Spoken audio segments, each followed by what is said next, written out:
To crush a bold objective like a quarterly or end-of-year goal, the objective needs to be familiar to us at a subconscious level.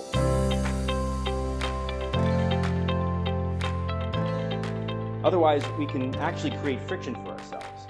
And the reason for this is because our subconscious mind is wired to protect us from threats. And behind the scenes, that's exactly what it's doing.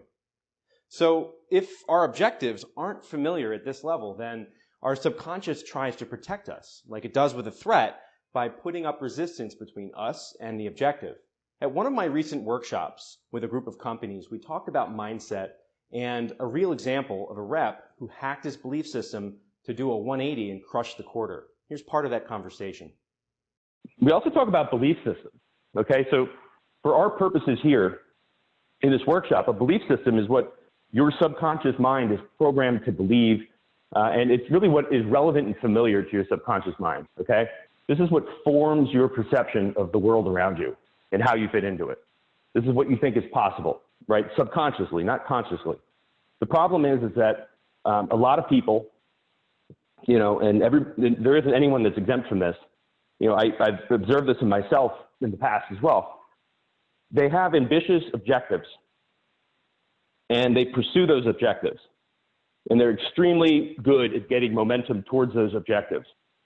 But right before the moment of truth, right before they're about to make a significant progress towards that objective, or even just achieve the objective, they find themselves putting up all this resistance.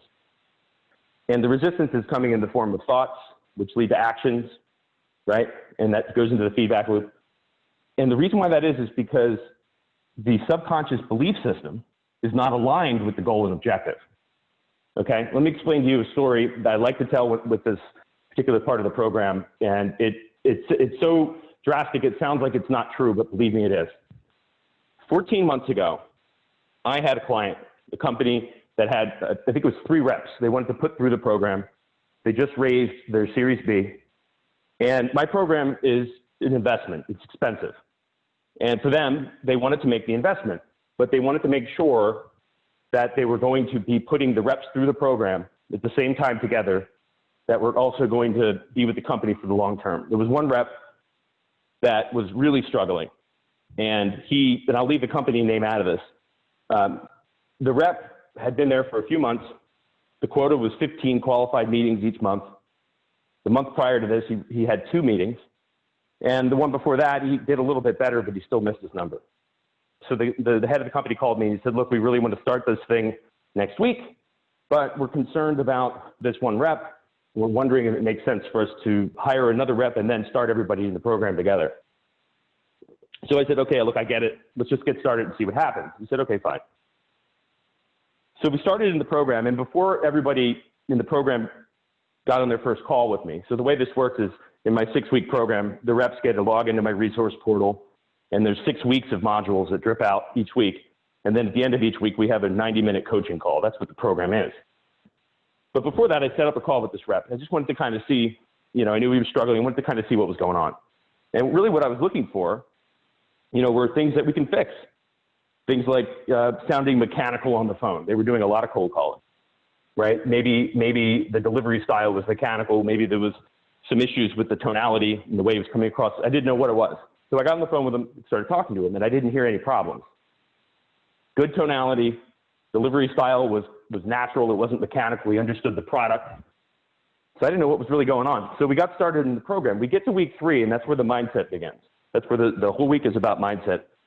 And this rep called me on my cell phone out of the blue. And he said, hey, Woodward, I just went through all the modules in week 3 and the worksheets and things like that, and really kind of answered a lot of questions for me. So tell you what I'm going to do. I'm going to get 1 meeting every day for the next month. So that was a whole different channel than he was on a week prior to that. But at that point, I really kind of felt bad. I mean, I didn't want to shoot down this enthusiasm because it was so different than it was a week before that. But I also didn't want him to fail. I thought that was a really unrealistic goal. You know, the month prior to that, he had 2 meetings. So what I did was I started asking questions to kind of break it down a little bit. And the goal here really for me was at that point, let's set a bold objective, make it just a little higher than what he's comfortable with. as opposed to out of the ballpark, which is what I thought this was. So I said, okay, well, if you want to get one meeting each day for the next month, that's 5 meetings a week. And he cuts me off. He said, no, that's 7 meetings a week. I said, you're not going to work on the weekends. He said, I know I'm not going to work on the weekends, but some days I'm going to get more than one meeting. I said, okay. And I said, okay, well, let's break down how you're going to do this. He goes, well, I already have. And he laid out a blueprint for me. This is how big my list needs to be. This is how big it is now. So this is the first thing I'm going to do is expand this list to this amount. We tested emails last week that I'm going to use in the background for my tier B and C list. And I'm going to focus most of my energies on building an approach catered to my tier A list. And that's what I'm going to be focusing the majority of my time on, 80% of my time. He got 44 meetings that month. And I'm dead fucking serious. 44 meetings, and I'm not kidding. His quota was 15. He got 44 meetings that month, and he had 2 meetings the month prior. That's a true story. Why did that happen? The only reason that happened was because there was one thing missing with this approach.